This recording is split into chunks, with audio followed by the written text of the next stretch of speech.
What's up everybody, this is Danny, and now that the Galaxy Z Fold 3 has S Pen support, I have a feeling there might be a little confusion on why there are two S Pens, the S Pen Fold Edition and the S Pen Pro. What's the difference between them and how do they compare to the Galaxy Note 20 Ultra's S Pen and the other S Pens like the Galaxy S21 Ultras and the Tab S7 Pluses? There are way too many S Pens, but I'm going to help clear this up and help you make the best buying decision. So let's go ahead and jump in.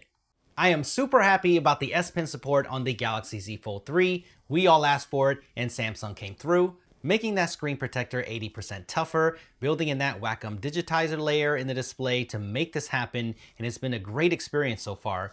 Honestly, I thought my biggest gripe would be the S Pen experience brushing up against the center crease, but it's surprisingly very smooth.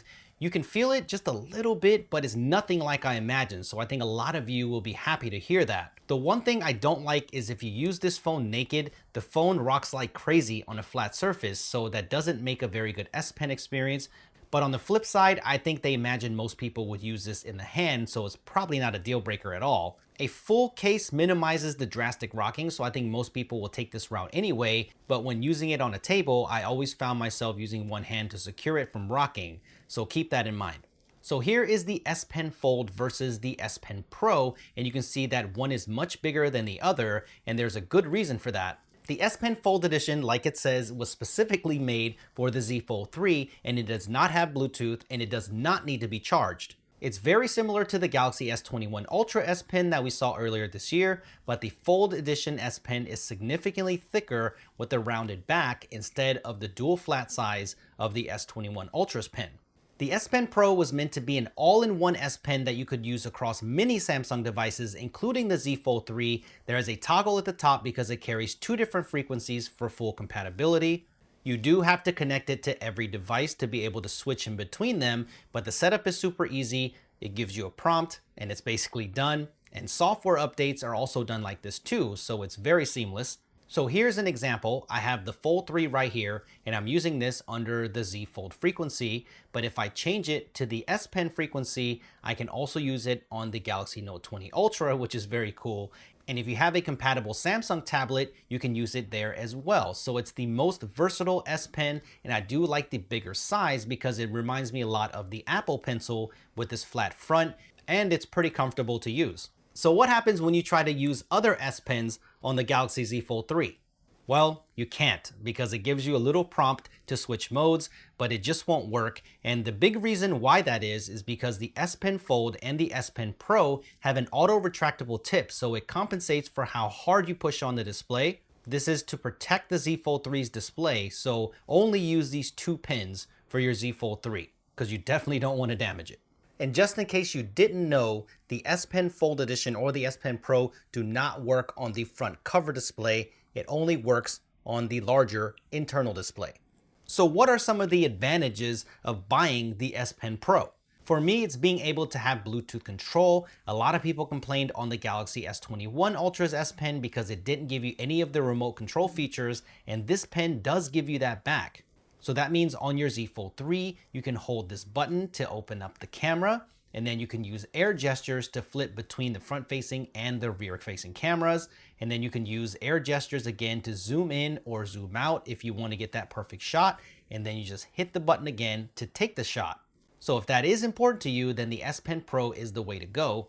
Because with the S Pen Fold, you will still get what you need because you'll be able to get the same level of accuracy and latency of the Galaxy Note 20 Ultra's pen and do what you need to do, but the button there is just to pull up the quick menu and there are no remote functions. In fact, if you hit that button away from the screen, it does nothing. You have to be super close to the display to even make that button function, but I think for most people, this will be just fine and exactly what they're looking for.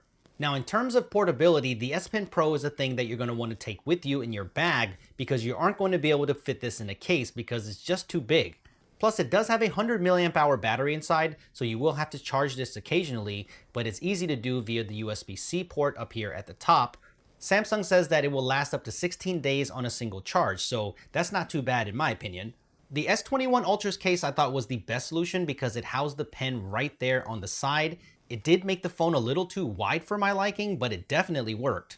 The official Fold 3 S Pen case just isn't great because the flip cover itself isn't magnetic, so it just flaps around everywhere, and because of the hinge opening up on the side, they really can't make a case like they did with the S21 Ultra. So let's see what case makers come up with. But the king is still the Note 20 Ultra because it lives inside the body, is slim and compact, has a battery, and also has Bluetooth function, so this is still the most elegant solution. But I'd rather have S Pen support this way than no way at all, and you and I both know that one day this and this is going to meet up and we'll have that dream Note device.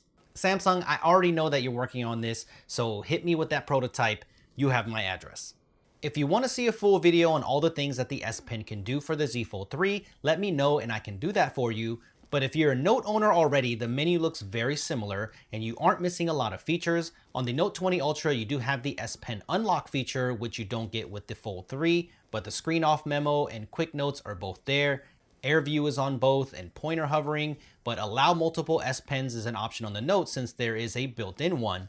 Shortcuts and air commands work the same way, but the one difference that I noticed is the S Pen to text feature. It's a toggle on the Fold 3 where it's a system implemented thing on the keyboard on the Note 20 Ultra. So check this out. If I wanted to search something, I just start writing with my pen in the search field, then it just converts it automatically to text, which is seamless. So I really like this.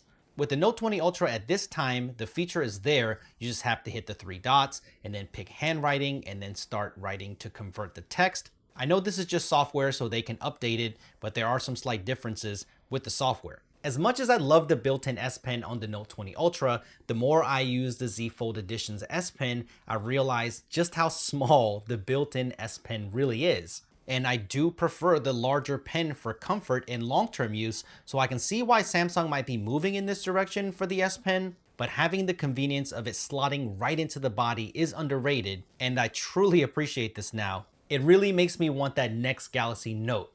It's gonna be a goodie. But I really do enjoy having this type of screen real estate on the Z Fold 3. It really does feel different than using the Note 20 Ultra. The future of the S Pen really looks sharp for Samsung devices moving forward. So I hope this video helped you out, and if it did, make sure you hit that like button. Subscribe for the full review of the Galaxy Z Fold 3, where I'll talk about the new software features like pinning the taskbar to the side for more like a PC experience. And I'll also dive heavily into the camera. Thank you for watching this. I appreciate all the support, and I will see you in the next one.